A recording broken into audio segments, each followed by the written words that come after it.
Georgia, Georgia, the whole day through. It's an old sweet song that puts Georgia on my mind. I'm sorry, y'all. Y'all know I can't sing. I find myself, I really find myself singing every time I start this. And I know my singing sucks, so bear with me. Give me a few seconds, guys. We're actually gonna start the podcast very soon. Just have to get some sharing done first, and then we will honestly get into it.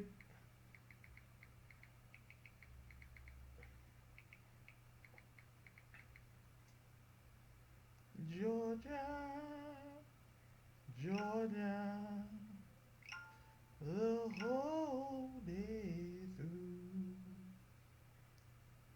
Just an old sweet song. I don't know why that song's stuck in my head right now. Anyway, let's get right into it. Today's date, April 25th, 2020, and this is how the Frack We Got Here. I'm your host and host, Will Buchanan, on how the Frack We Got Here. We do take the events of the week and try to make sense out of it all. Before I do get started, this is an adult podcast, so things of adult language may be said and things of a disturbing or graphic nature may be shown, so viewer discretion is advised. Aside from that, guys, welcome. We are here for the reopening. That's right, America's businesses, or I should say America in general, has now got its reopening. Apparently, we're a Broadway production play now.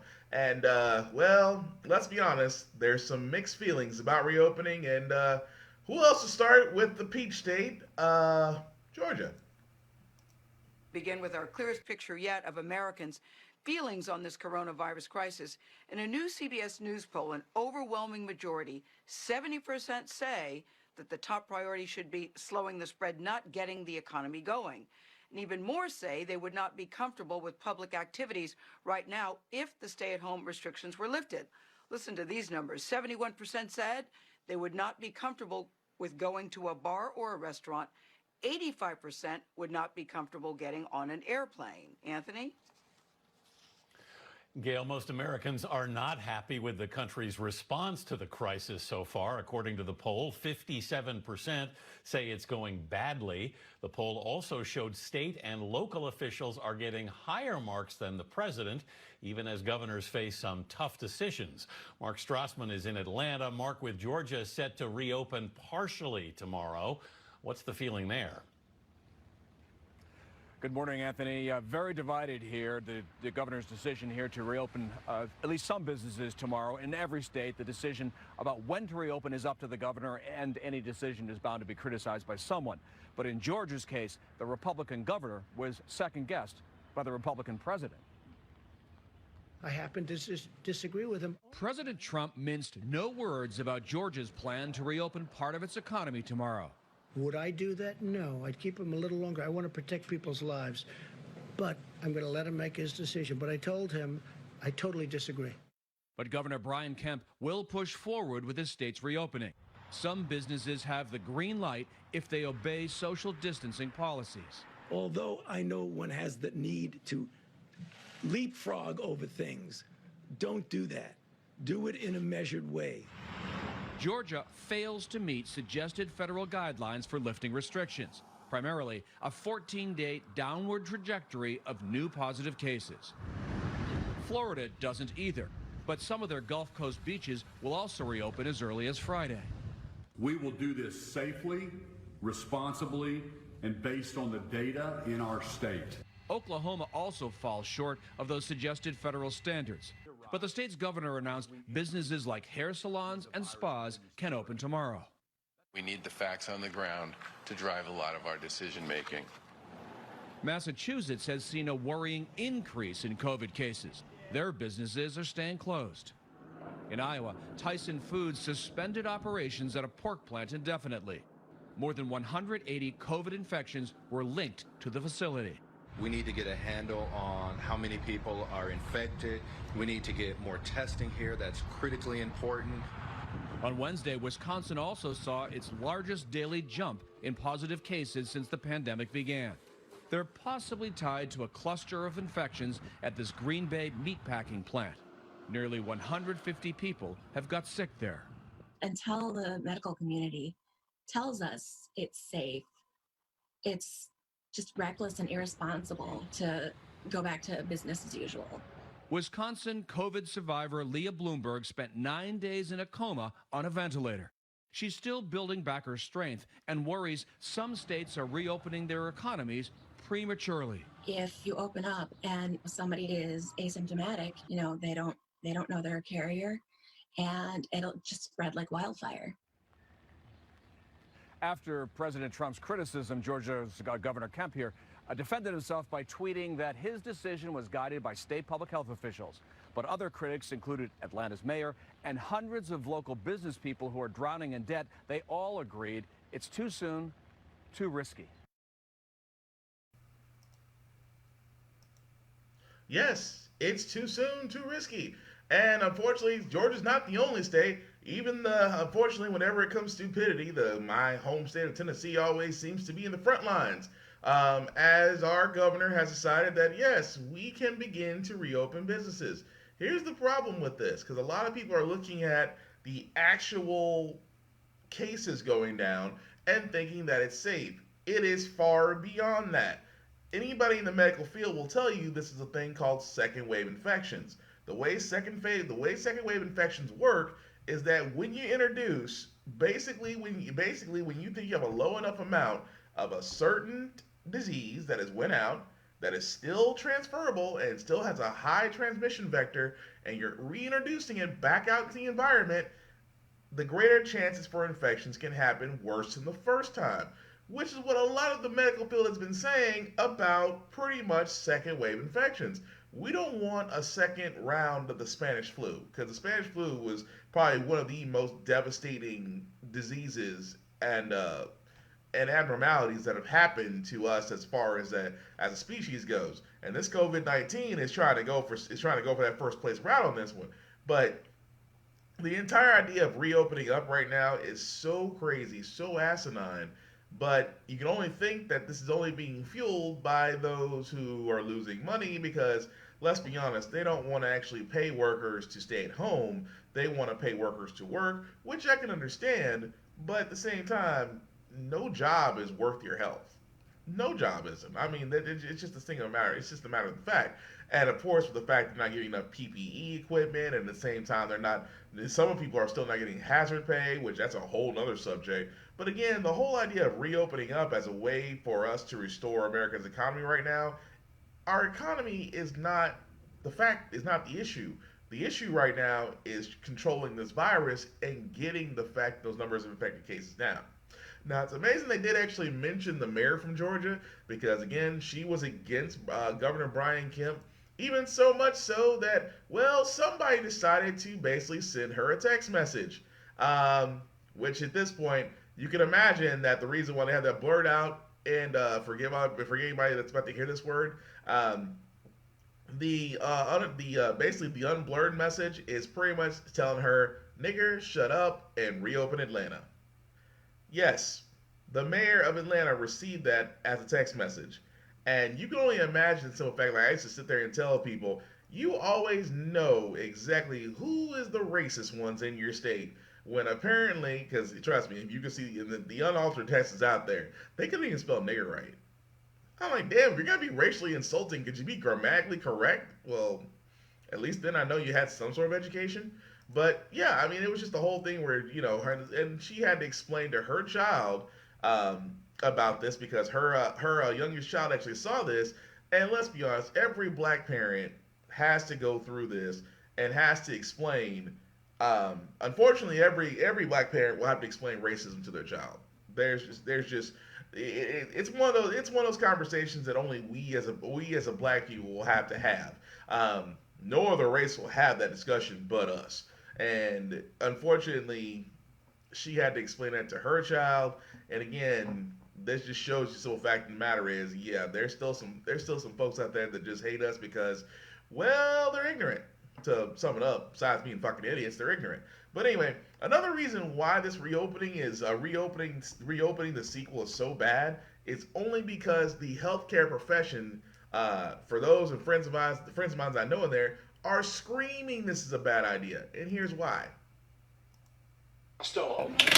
On the front lines of the COVID-19 fight in Georgia, Emory ER Dr. Justin Schrager and his wife Rachel, an epidemiologist, who took to Twitter in frustration as the governor began easing restrictions in the very state that is home to the CDC. This decision ignores public health guidance and science, and lives will be put at risk unnecessarily. When we do see another surge, it's going to be people like my husband who are going to be in the hospital, really having to deal with that. Newborn Sadie was just 2 weeks old when Justin moved out of the house and above the garage, mostly to protect her from the virus. For 6 weeks, the family has seen each other in the backyard, but no hugs. Rachel is all alone with the kids. I think I cannot do it for 18 months. This is something I cannot sustain for that long. Nationwide, exhausted healthcare workers are warning against lifting stay-at-home restrictions, fearing hospitals will quickly be overwhelmed by a surge in coronavirus patients. From a Colorado nurse standing his ground to a nursing assistant in Pennsylvania. If we get a surge, more of these COVID-19 cases, we won't be able to handle it. To New York. If you want to live, you stay home. My God, don't open up this country. Ultimately, the decision is up to each governor. We're not going to allow fatalities to go back up. Back in Atlanta, Rachel recently tweeted her disappointment that Americans were ignoring social distancing while Justin worked to save COVID patients. Former President Obama retweeting her message. Justin's hope, the curve will flatten enough so that he can come home. I'm just going to grab that baby and hug my wife and just go in the house and just spend all day holding the baby. So. Tom Costello, NBC.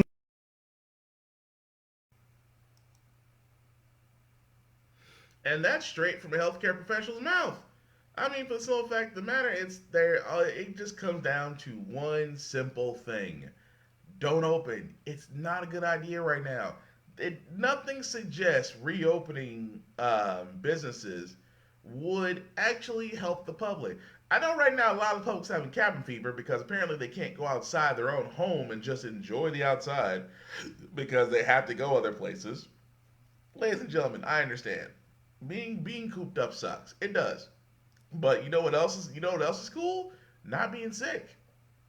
Just saying. I mean, for a lot of y'all, some of y'all just want to go to the liquor store and go home. You can still do that. Liquor stores will still be open. Trust me. Because you're going to need something to deal with them kids.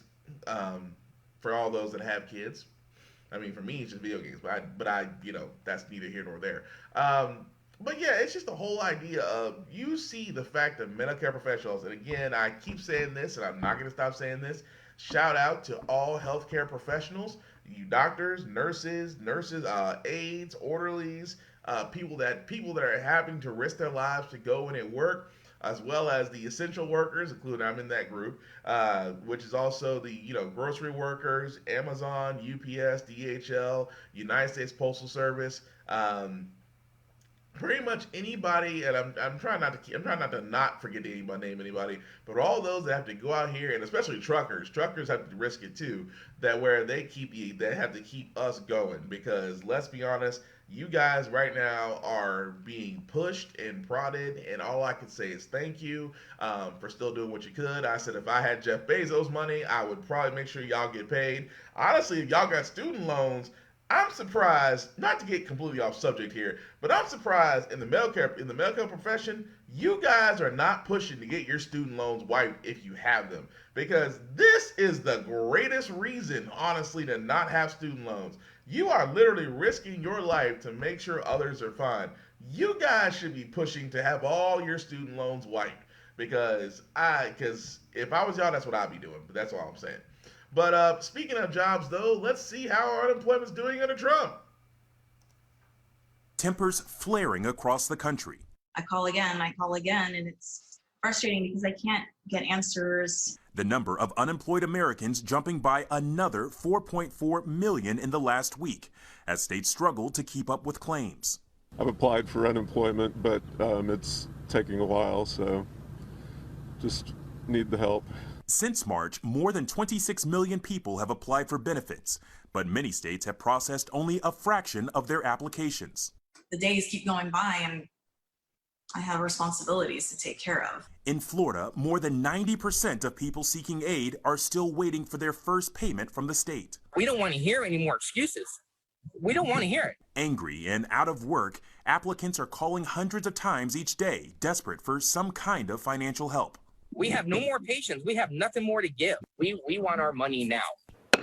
The House will be in order. This comes as business owners await new aid from Washington. Really kind of changed my life a little drastically, because one minute you have something and the next minute you don't. House Speaker Nancy Pelosi, wearing a homemade mask in the Capitol, wiped down her podium before addressing a nearly empty House chamber, before praising the approval of the fourth funding bill for small businesses. And we have to be as bipartisan as we can possibly be. But the relief bill not without controversy. This is it, Madam Speaker. Enough. No more half-ass legislating. No more picking winners and losers.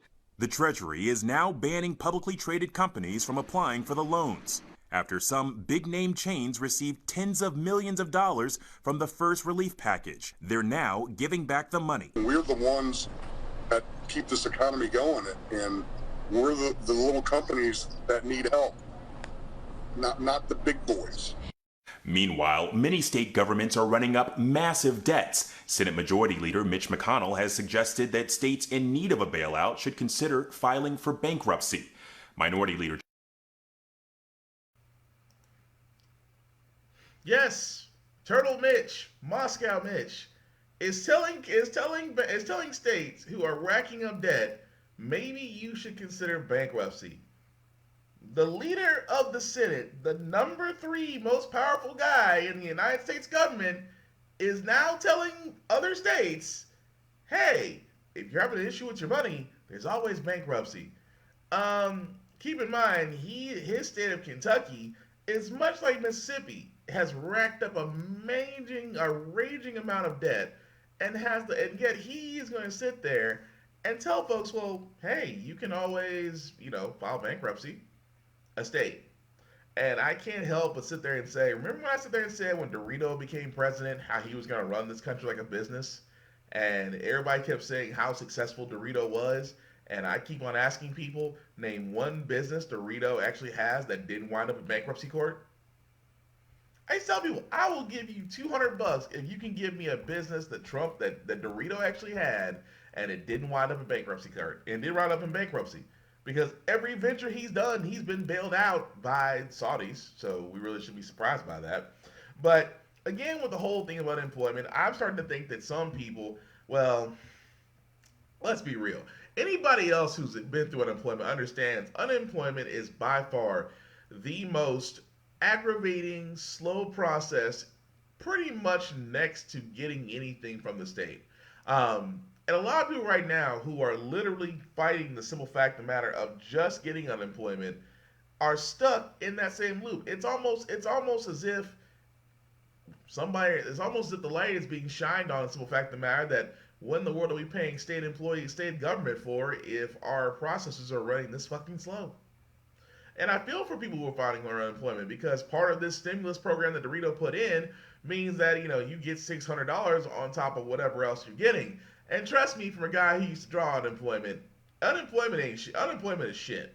Considering the fact of what you pay into when you have a job, and then unfortunately when you're in between jobs and you don't have a job and you have to file for unemployment, the amount that you get back on a weekly basis, it's almost insulting what it is. And think about the simple fact that now that people who haven't been working because their jobs may have been furloughed or may have been laid off due to the coronavirus now have to go through this whole entire process of just trying to get an answer, much less a human. Because trust me, most unemployment systems and calls are all automated. You'll be lucky to get one individual, which by God I feel sorry for them. Because there's only like 5 or 7 of them that work in most unemployment services. You would think that they would have a good staff of maybe 60 or 70 people. Nope. Go to your state. I guarantee you probably have less than 4 to 5 people working on unemployment departments. I wish I could make that up, but it's the same here in Tennessee. Our Department of Labor, especially for unemployment, I come to find out it's just 6 people. 6 people that actually run unemployment process for the entire state of Tennessee. Fucking crazy, ain't it? But again, it's this whole thing, like I said, I'm gonna get into about later about what should have been done about the stimulus plan. Whether or not you've gotten the checks or whatnot. But it is crazy now. The simple fact of the matter is, you have people in the Senate and House of Representatives who are still collecting their 165 and up salaries and have the nerve to sit there and talk about how people are suffering. My whole thing is, from that situation, it is hard to listen to somebody whose salary is paid by us, their health care is paid by us, their travel and everything else is paid by us, and yet they're going to sit there and say, well, we need to get something done, and they're going to drag their feet. Because let's be honest, when it comes to bailing out the American people, we always get a question. If we were Wall Street, we get a blank check. But anyway, going right along, guys, with this, with Dorito. Dorito might as well have been one of those guys, in my mind. He's like Billy Mays, who's no longer with us. But remember Billy Mays when he came out of OxyClean? I think Dorito missed his calling as that snake oil salesman. The reason why is, well, his latest idea for curing the coronavirus is funny. President Trump this evening, where he talked about UV light and disinfectant, which is used for disinfecting, tables and killing the virus on surfaces. And he was talking about somehow using it inside your body, which is not medically at all a good idea. This is what the president said. Supposing we hit the body with a tremendous, whether it's ultraviolet or just very powerful light, and I think you said that hasn't been checked, but you're going to test it. And then I said, supposing you brought the light inside the body, which you can do either through the skin or in some other way. And I think you said you're going to test that too. Sounds interesting. Right, and then I see the disinfectant, where it knocks it out in a minute, 1 minute. And is there a way we can do something like that by injection inside or almost a cleaning? Because you see it gets on the lungs and it does a tremendous number on the lungs. So it'd be interesting to check that. So that you're going to have to use medical doctors with. But it sounds interesting to me. I mean, again, I'm going to leave it up to you two, but it just seems wildly irresponsible for the President of the United States to be musing out loud about people injecting disinfectant, used bleach and other disinfectants used to kill viruses on surfaces in your kitchen, doing anything with that internally. It just, doctors, right. What do you make of it? And he also said it needs to be studied. Actually, it doesn't. And he's right. It is. Oh good Lord. Okay. I know I should not be surprised by whatever Dorito says at this point. I shouldn't be surprised. But the fact that this man just sat there and said, hey, why don't we just go ahead and try disinfectant or try sunlight? And here's the part where it's laughable and it's scary. It's laughable because we should not be surprised this man actually has a thought, about actual thought that actually is productive. We should not be surprised by that. That's the scary part is, you can imagine that poison control centers across the states are now about to get an influx of calls because idiots are about to try this. I mean, we shouldn't be surprised. We had a generation of kids eating Tide Pods. Is it really too far along the stretch to think that somebody's going to try to drink bleach or somebody's going to try to somehow get disinfectant into their system? Let me point something out here, folks. For the common sense people, please ignore what I'm about to say. But it's 2020. First and foremost, the two things, if you guys, first and foremost, disinfectant, no. Because disinfectant has so many chemicals in it, and I can't believe I have to explain this, it should not be introduced into the body. No different than a drug. And I'm not talking about the good drugs. I'm talking like speed and meth and half the shit that I want you having up on a show like Tiger King. I'm talking those kind of drugs are about the same effect. And UV rays, dude, we get bombarded by UV rays all the time. We kind of have a source. And if UV rays could actually kill it, shouldn't we be fine if we've been outside all day? But apparently this needs further study. And I was gonna let the CNN. I mean, the doctors on CNN were just gonna go sit there and just laugh their heads off and go, "Oh dear God, please don't try this." I mean, just the simple fact of the matter is, this is exactly how people get injured. It's almost like a Christmas story, and yet Doritos sit there saying, I double dog dare you." Please don't. Even more so, where people came back and laughed about him. Of course, Trump, using his usual defense, said he was being sarcastic. The comments from yesterday, you said you were being sarcastic, but some people may have misunderstood you.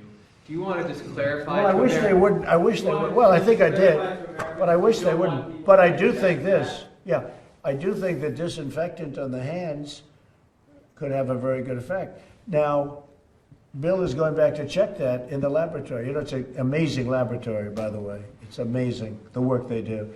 So he's going to check because a hard surface, this is a hard surface, I guess maybe depending on whose hand you're talking about, right? But this is a hard surface. And disinfectant, the disinfectant has an unbelievable, it wipes it out. You know, you saw it. Sun and heat and humidity wipe it out. And this is from tests. They've been doing these tests for, a number of months. And the result, so that I said, well, how do we do it inside the body or even outside the body with the hands? And disinfectant, I think would work. He thinks would work. But you use it when you're doing your hands. I guess that's one of the reasons they say wash your hands. But whether it's washing your hands or disinfectant on your hands, it's very good. So they're going to start looking at that. And there is a way of, if sun itself, that sun has a tremendous impact on it. It kills it like in 1 minute. It goes from, what was it, hours to like 1 minute. It's dead. So I said, you got to go back and look. But I'd like them now to look as it pertains to the human body, not just sitting on a railing or sitting on a wall. I'd like them to look as it pertains, because maybe there's something there. They have to work with I'm not a doctor. They have to work with the doctors. But maybe there is something to light and the human body and helping people that are dying. Okay? But just to clarify,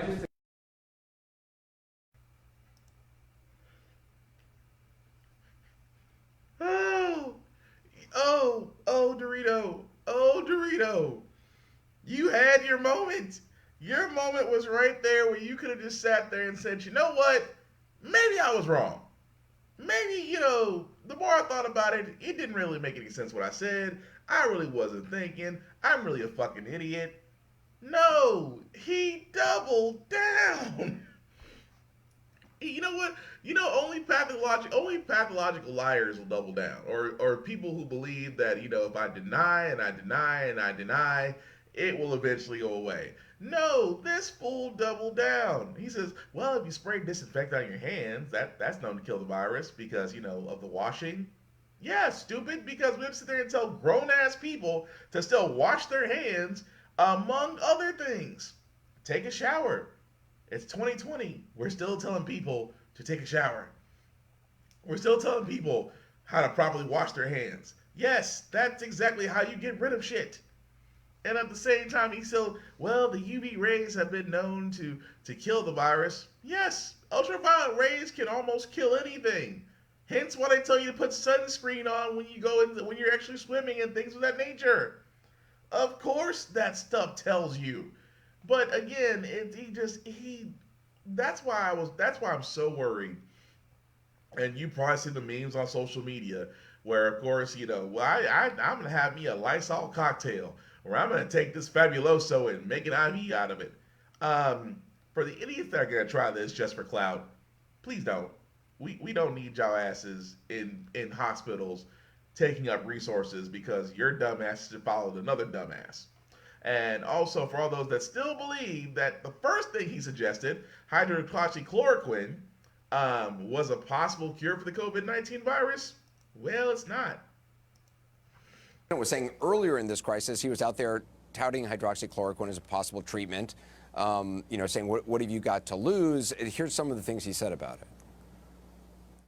The FDA also gave emergency authorization for hydroxychloroquine. We're having some very good things happening with it. It's shown very encouraging, very, very encouraging early results. There are some good signs. You've read the signs, I've read the signs, and I say it. What do you have to lose? I'll say it again. What do you have to lose? Take it. If things don't go as planned, it's not going to kill anybody. It will be wonderful. It'll be so beautiful. It'll be a gift from heaven if it works. If some other person put it forward, they'd say, oh, let's go with it. You know, what do you have to lose? Try it, if you'd like. I've seen things that I sort of like, so what do I know? I'm not a doctor. I'm not a doctor, but I have common sense. So, this isn't sort of to blame him, although it does sort of show the dangers of any elected leader touting one specific drug that hasn't really been rigorously tested.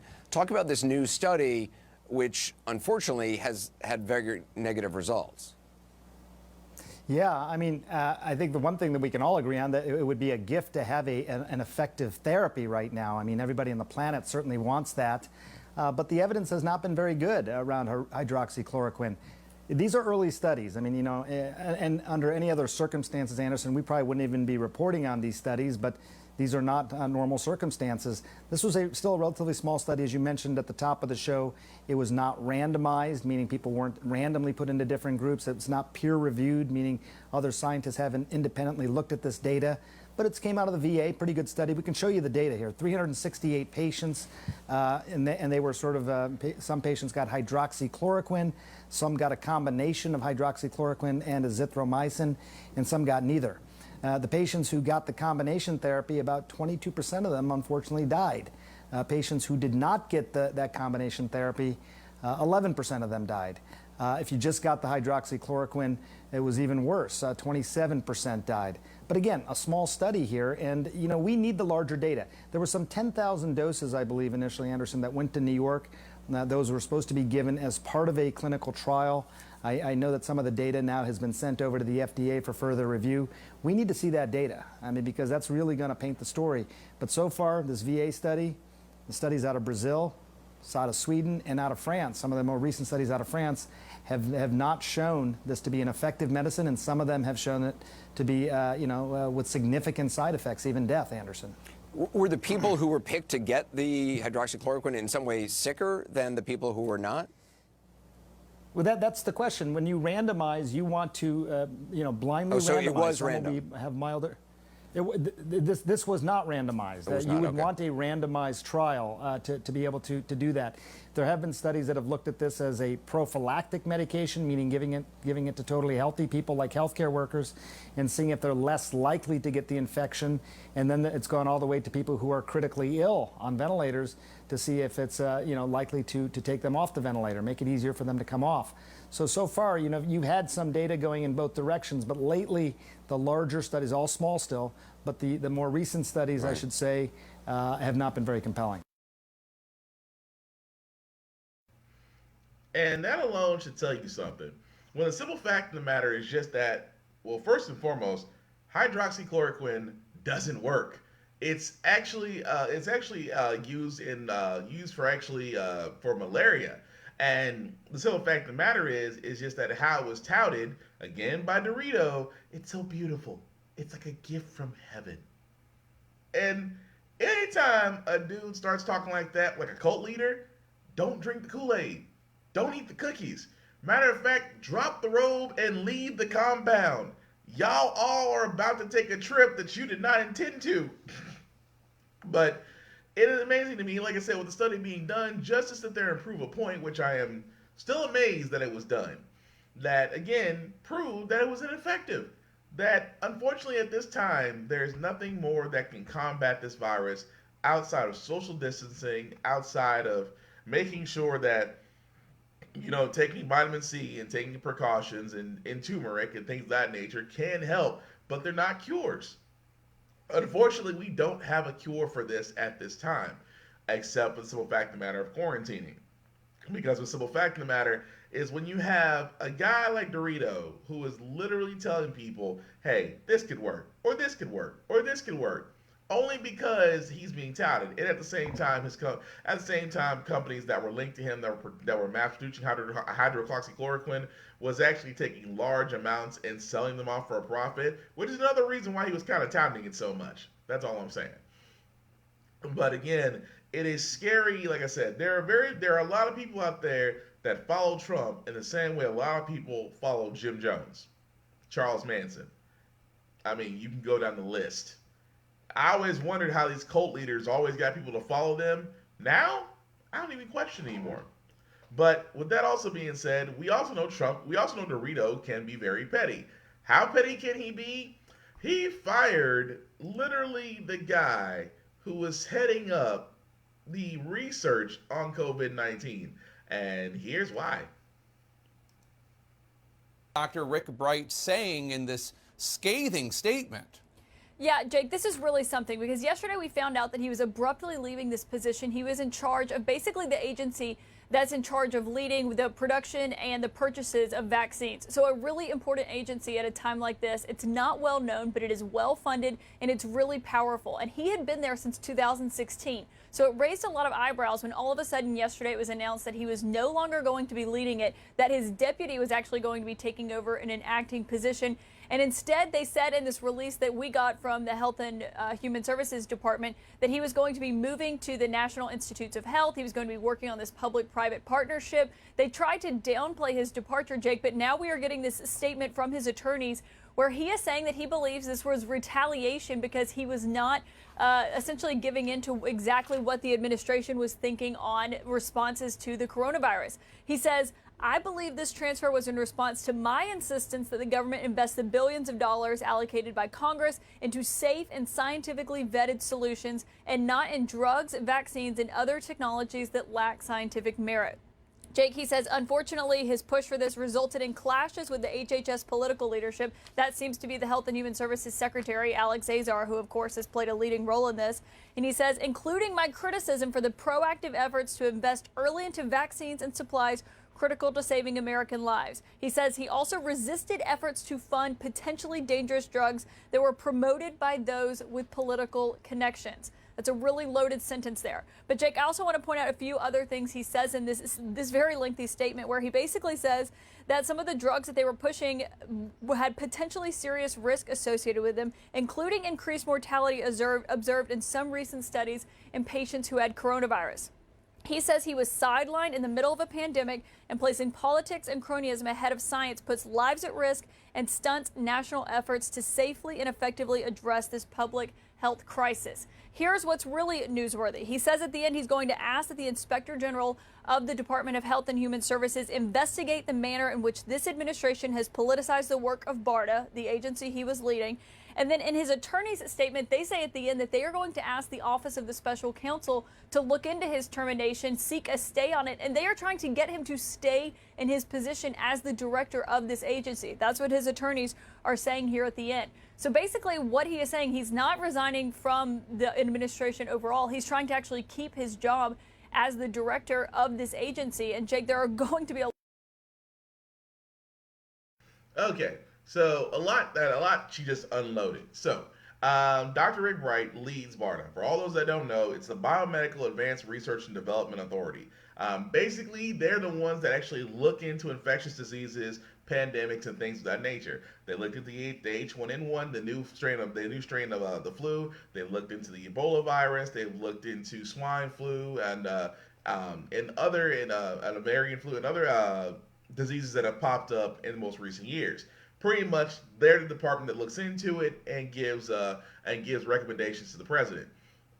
And the reason why I wanted to show this was for the simple fact of the matter is just that he basically got, he got transferred, but let's be honest, he basically didn't bend the knee.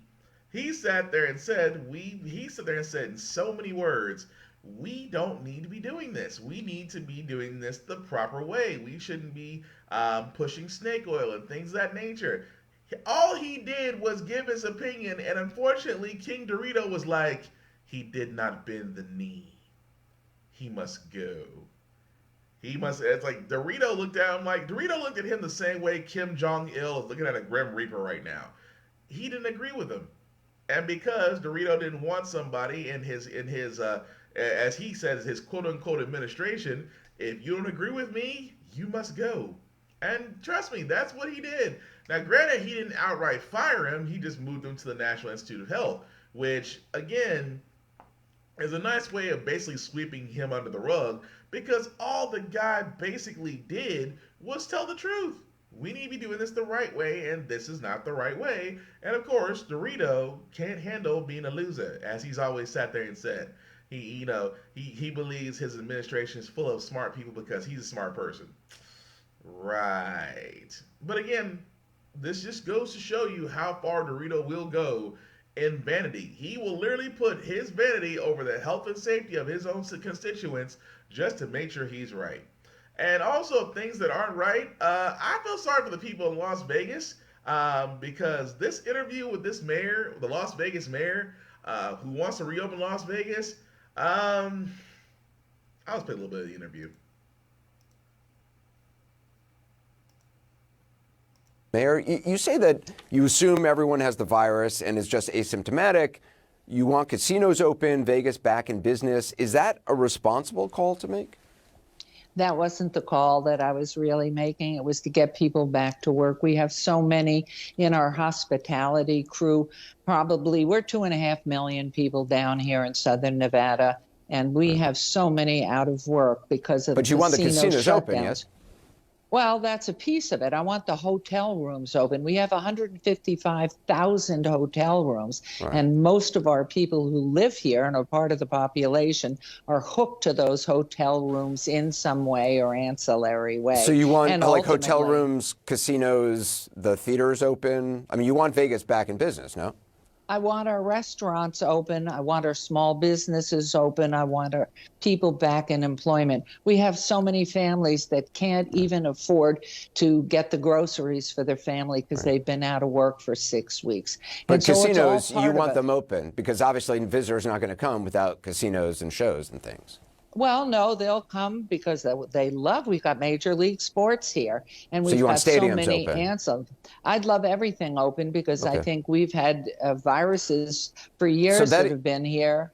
That is the call you said you weren't making. That is the call. You want casinos open, you want stadiums open, you want restaurants open, you want Vegas back in business.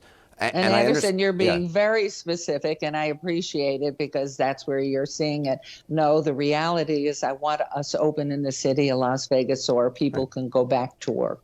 And that's it, because we're putting children and families back out on the street, and very much a part of it for our convention business are our hotels and, yes, gambling. And gambling is a part of it. So you want conventions in the town, too?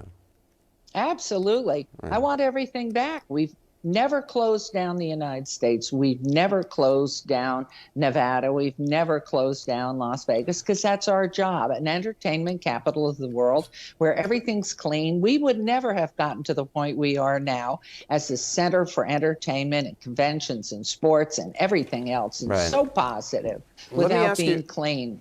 Right. You're talking about encouraging hundreds of thousands of people to come to Las Vegas. I get the financial losses people are suffering, which is awful. But you're encouraging, hundreds of thousands of people coming there in casinos, smoking, drinking, touching slot machines, breathing circulated air, and then returning home to states around America and countries around the world.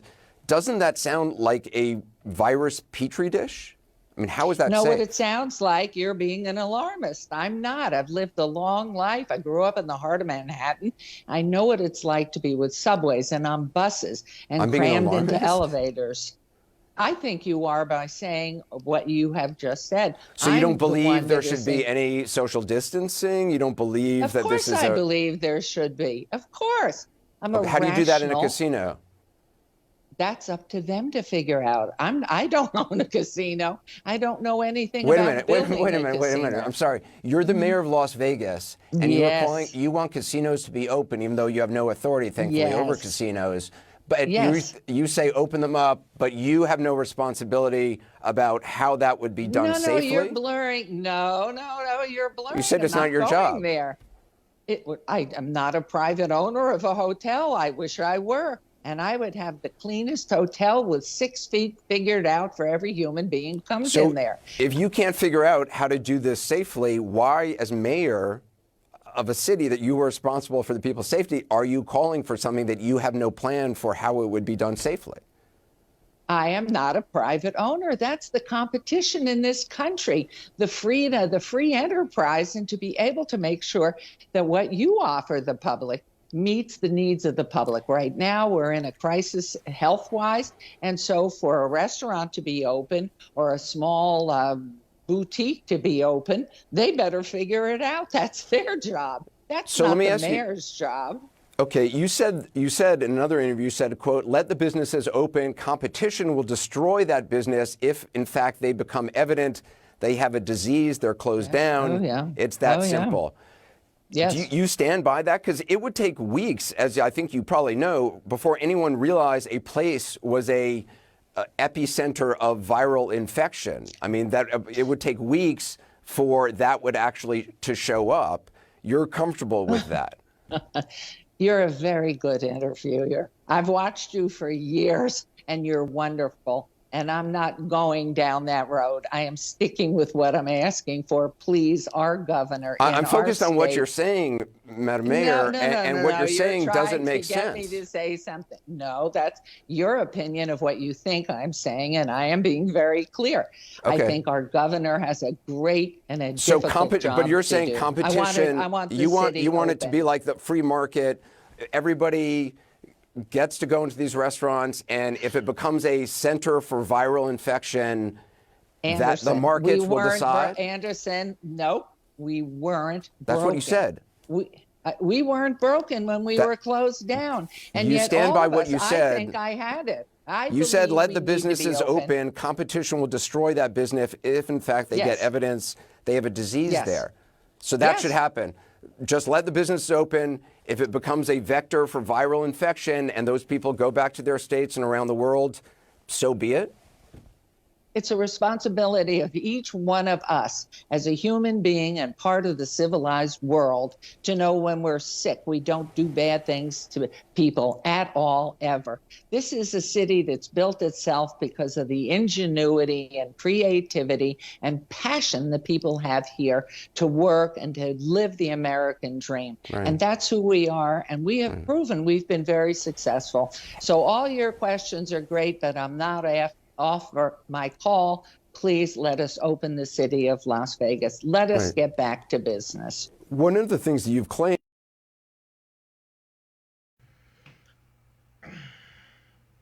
Las Vegas, I would not be surprised if your mayor, let's just say, I think this is her 8th term. Let's just say I don't think number 9 is looking too good for you right now. It's a lengthy conversation. You can go on CNN and watch it, but I just want to show the first 7 minutes of it because this is the scary way that folks look at this. She wants it. She wants the city of Las Vegas to reopen, but she wants the responsibility to be upon the business owners and the hotel owners to open up. Why does that sound very familiar? That sounds like, oh, I don't know, Dorito wanting to open up America, but sitting there saying, oh, it's up to the governors. It's up to the states to decide when they want to reopen. That rhetoric that they're using is the most dangerous rhetoric out there. That's like saying, I want it to open, but I want no responsibility for what happens after it opens. And that's what I'm getting at of this whole entire thing, especially with her, because she's sitting there and keep in mind, Las Vegas is one of the most popular tourist spots. I mean, outside of Nashville, outside of Orlando, outside of Texas, outside of New York and other tourist spots, Las Vegas is definitely up there. Don't get me wrong. I've been to Vegas. It's fun. It's addictive. You'll burn money in a weekend. Trust me, I've done it.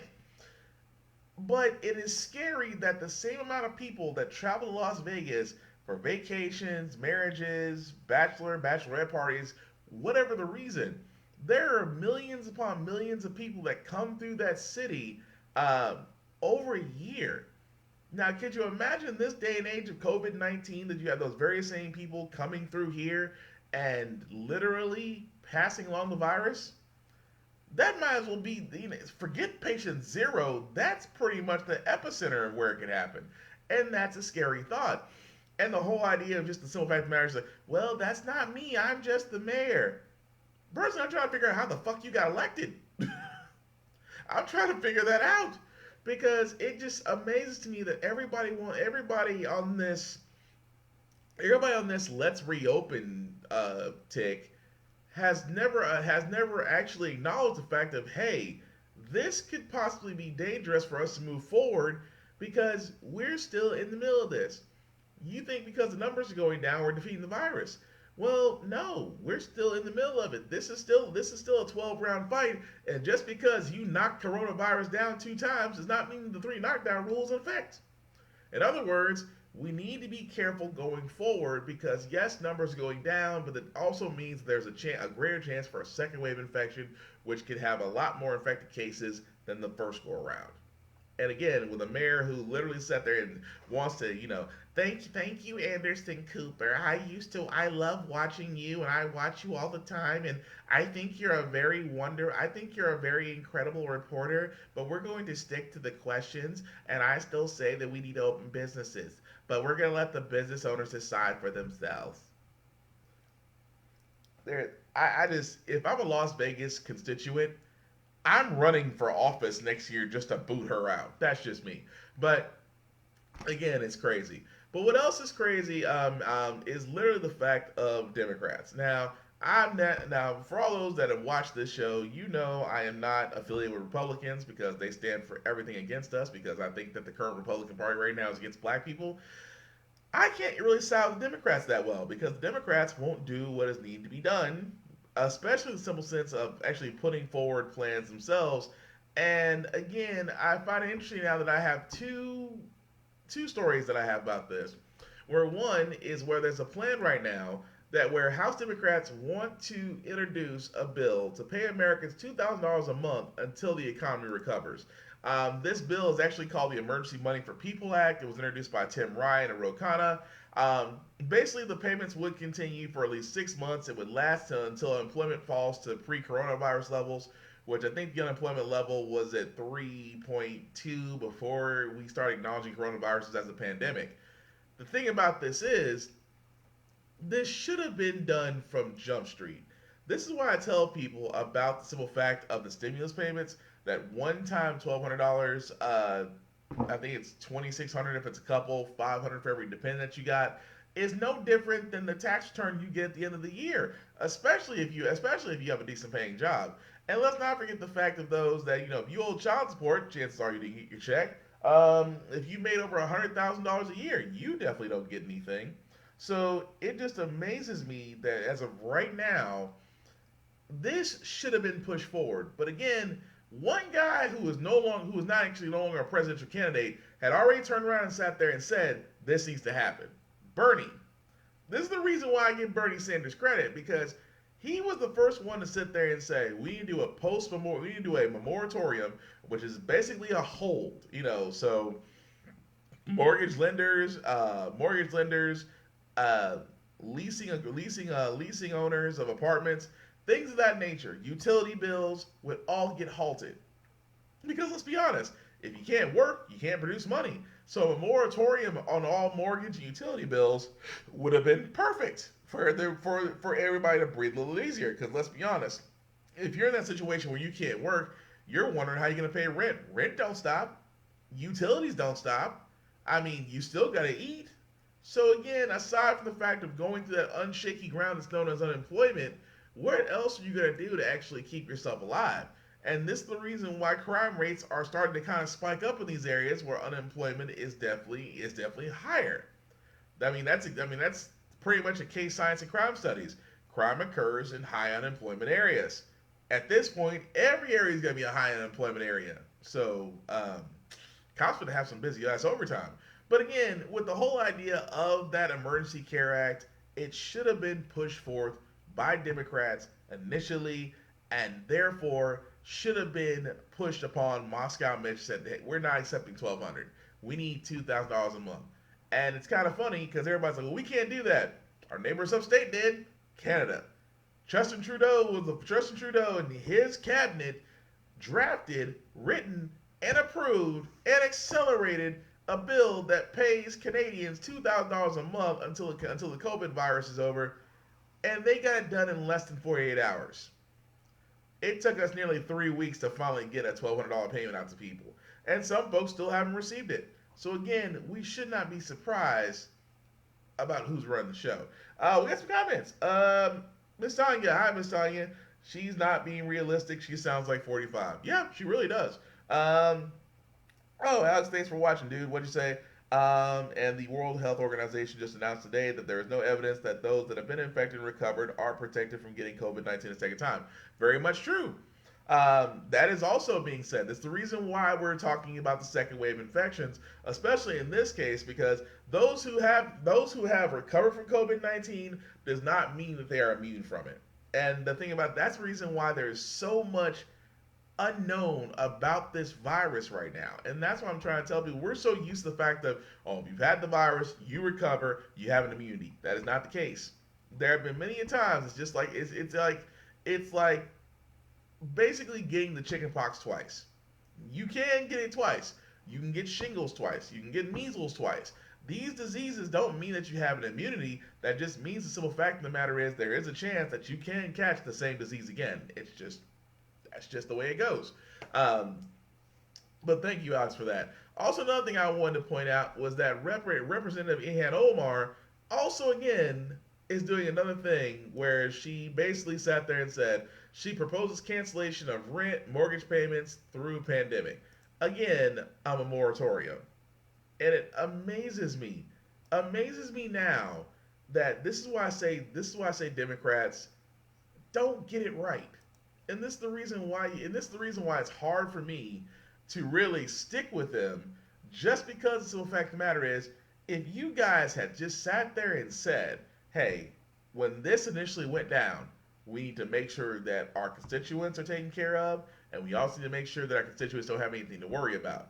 Because honestly, if you turn around and sit there and said, for the foreseeable future, that no rent or no utility bills need to be paid by the American people, it's a lot easier for them to make them stay home. That's all I'm saying. A lot easier. If you knew off the bat that you were still going to get some type of payment to take care of yourself and get groceries or whatnot, and that you did not have to worry about utilities or mortgage payments or rent payments, because trust me, you live in Nashville, you pay rent, you're pretty much fucking crying right now. But if you did not have to worry about any of those things, oh, dude, I would sit right at home. Especially me being a gamer and a reader. Oh, I can open my blinds for sunlight. I would have to go anywhere. But I'm not surprised, though. It's just still the fact of the matter, like I said, if Democrats are truly serious about this, this should be a united front. If there's one thing I will say the Repubs got right, that no matter how crappy of an idea it is, they have no problem getting the entire ship to the entire party line. But speaking of things that are pretty much shocking, a pro supporter decided to go after Andrew Cuomo, and I just have to show this because I think it's brilliantly what he said that a lot of people are feeling. Here, but there are protesters outside right now honking their horns and raising signs, and they're saying that they don't have time to wait for all of this testing and they need to get back to work in order to feed their families.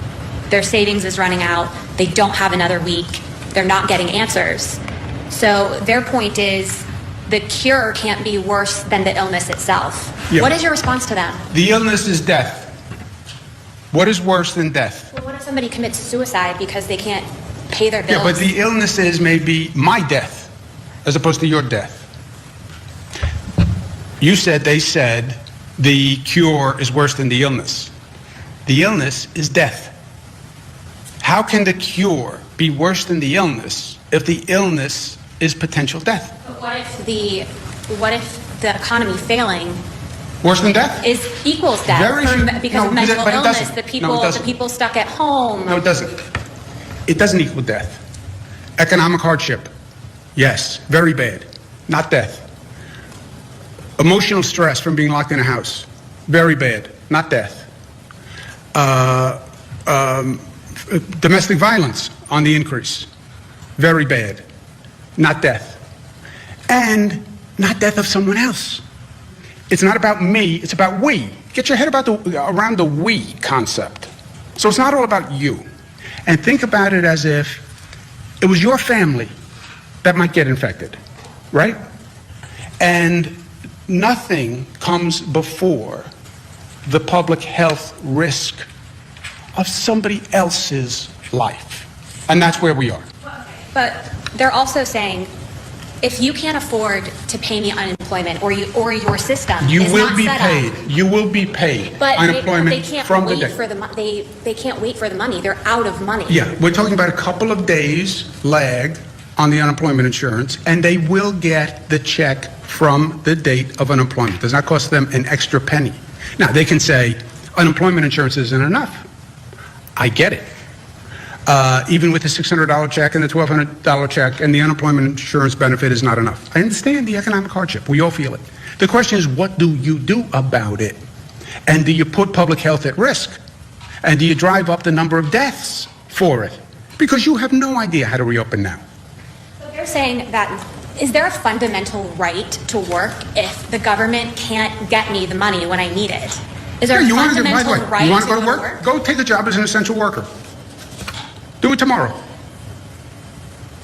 Right? You're working. I am. You're an essential worker. So go take a job as an essential worker. But the people aren't hiring because of the No, there are pandemic. people hiring. You can get a job as an essential worker. So now you can go to work and you can be an essential worker and you're not going to kill anyone.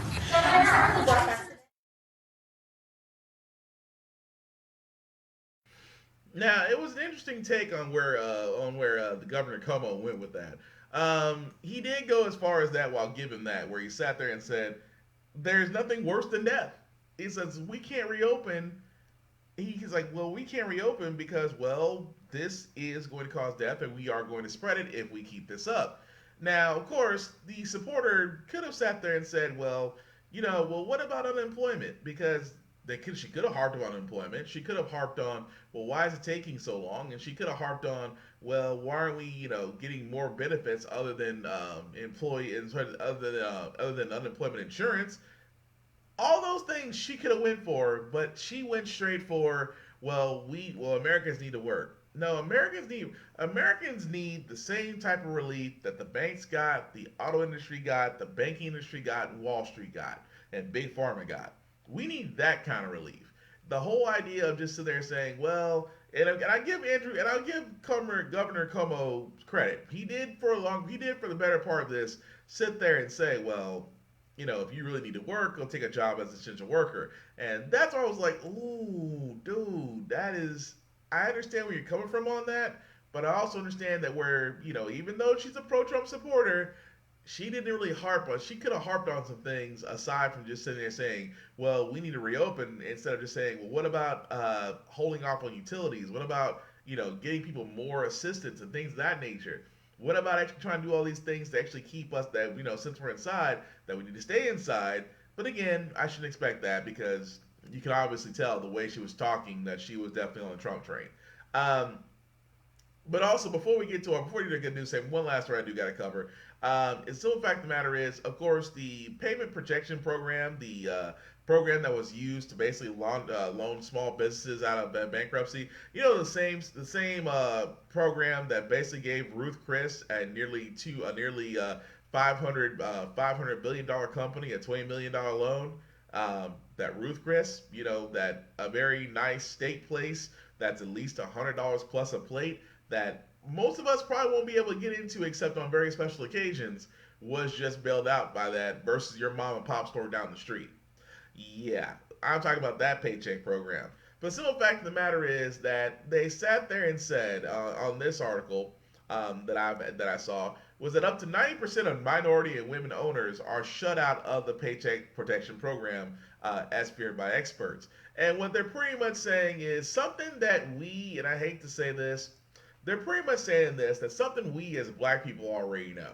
And I'm just going to be literal about it.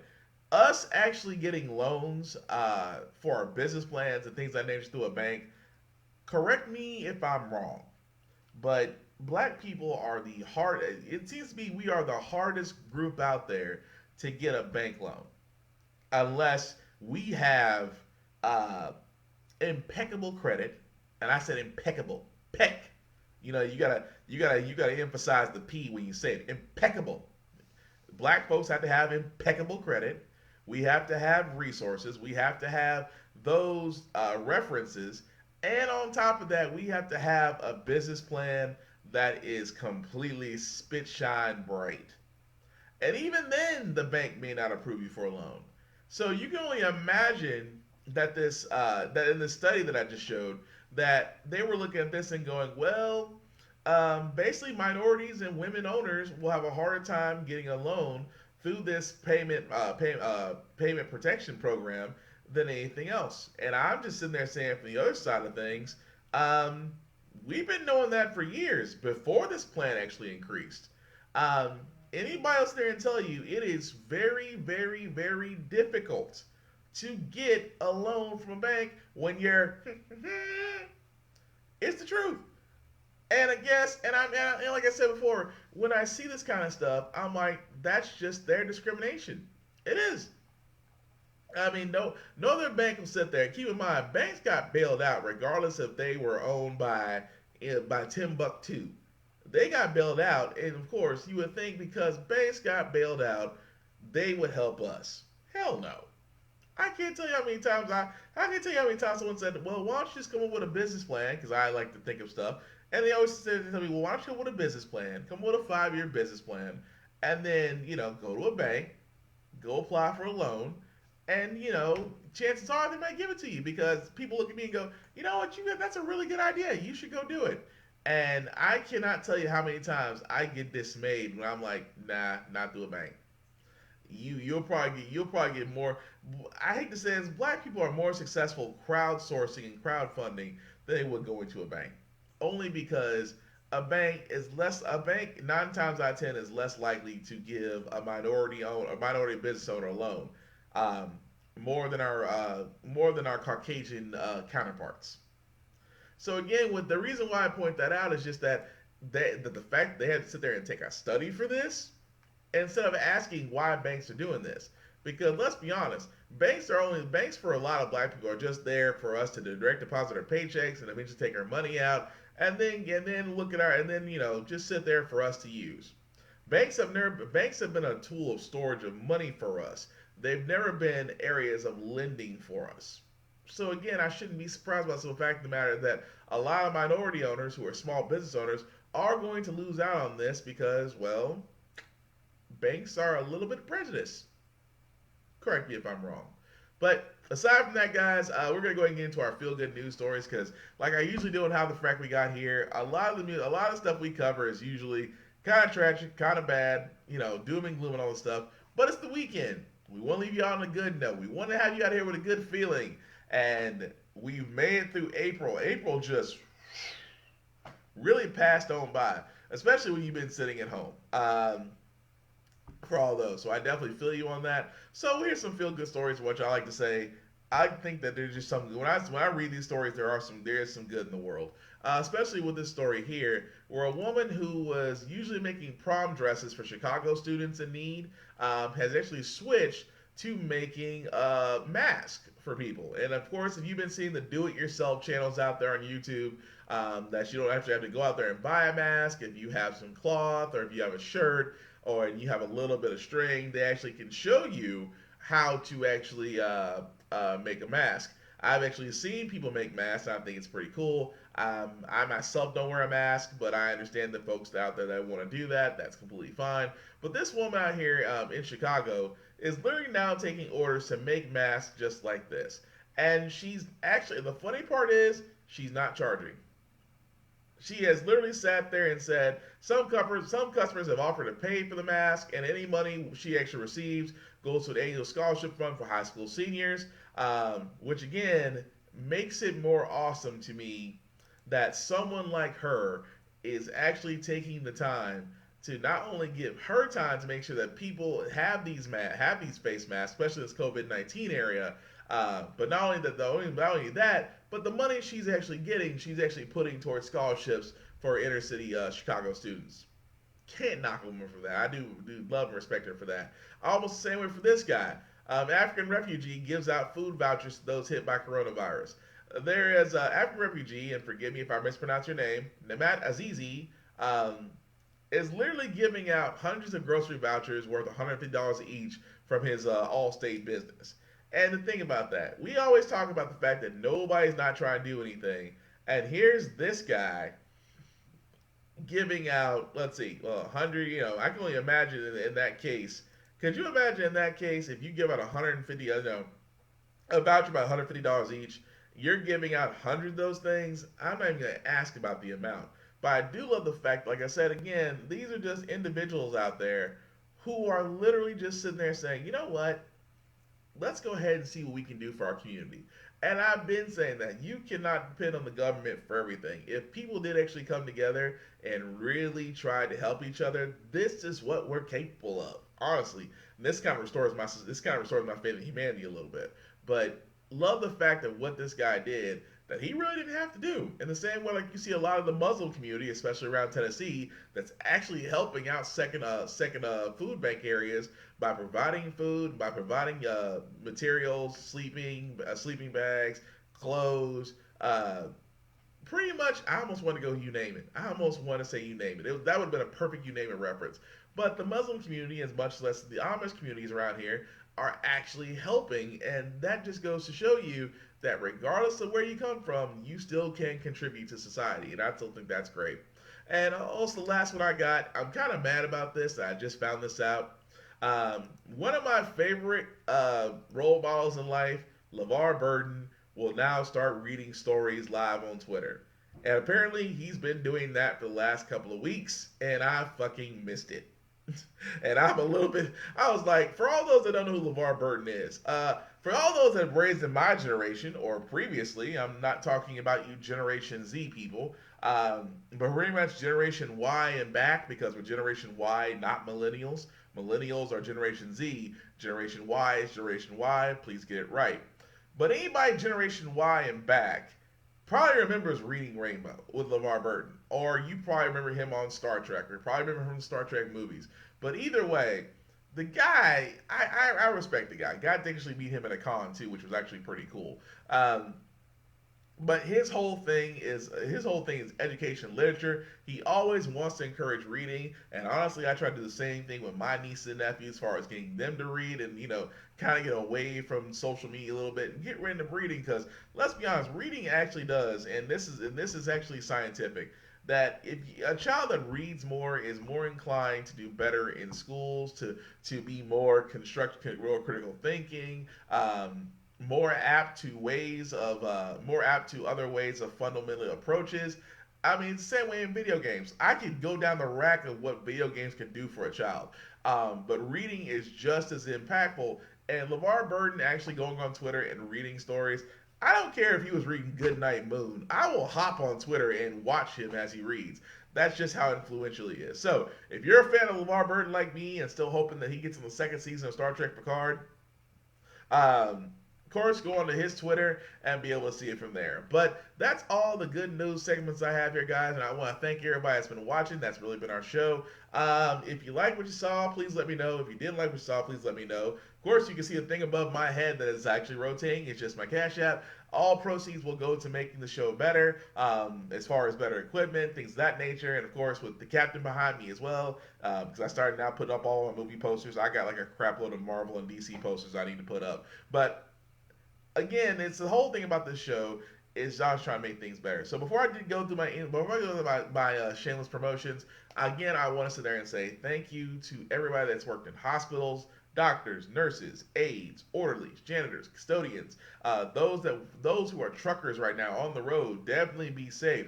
Those who are working in grocery stores, Amazon, DHL, FedEx, UPS, those that are working United States Postal Service. We are definitely, definitely is a service that should not be knocked. And also for everybody else that just has to go to work that I didn't name, you guys aren't getting paid enough, and I hope to, hopefully this will all blow over soon. But again, thank you, because you guys aren't getting thanked enough. And I don't know about you guys in the hospital, on the medical arts side of the game.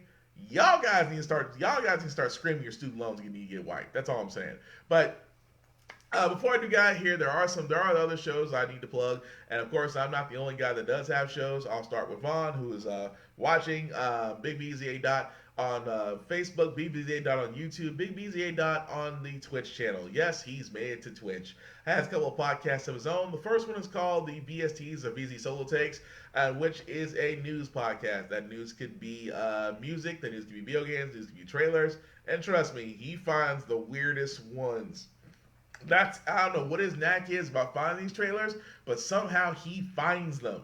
And I'm going to be honest, some of them are a little weird. But again, informative show just like mine. He also has Rhythmness, in which he'll be doing for me Casa today. Rhythmness is where you reminisce over the rhythm, in which he goes with the albums of the past and present and grades to a 4-tier rating system. If you want to know what that rating tier system is, you have to watch Rhythmness to find out. And 9 times out of 10, I'm probably going to be giving a negative review on some of them, just because me and Vaughn, which we've known each other now for over 10 years. We've known each other for a little bit while now, and yeah, we do have discerning tastes, but discerning taste makes for great conversation. So definitely watch for this here later on today to find that out. He also has Random as Fuck with Uncle BZ. What is Random as Fuck? Random as Fuck is a pool of ratchets we sometimes dip our toes into to take a break from life and have a chuckle. Some bills make you think, some bills make you cry, some videos will stick with you throughout time. I know, because I still have one rotating in my head that I still go to World Stop Paper to watch. All of his shows can be found under his YouTube page as Big BZA Dot, or his Facebook, his Facebook is Big BZA Dot, his YouTube is Big BZA Dot Podcast, and his Twitch channel is Big BZA Dot. Yes, Vaughn, I know I messed up because I made fun of you when you did your promo. Karma. Aside from that, Mother Thomas Reed, aka the Mountain Puncher, if he's not doing chin-ups on the streetlight somewhere, has a podcast called To Be Determined. If you don't know who Thomas Reed is, please look him up on Facebook at Thomas Reed, and you'll see that this is a guy, well, he loves fitness, but right now he is having serious gym withdrawals. And of course, he loves to talk about fitness, loves to talk about workouts, loves to talk about nutrition, things that you can do, things that he suggests you can do, and of course, his own personal testimony in the gym, or lack thereof right now, because I cannot tell you that this boy is working out in places that, he's found a park, so let's hope to God he doesn't try to bench press a Volvo. Anyway, but his show, of course, every Saturday from 3 to 5, and of course, if you go to Thomas Reed on Facebook, or his YouTube page, number 2, letter T, letter B, letter D, that's 2TBD. Why? Because we're trying to beat YouTube's algorithm, that's why.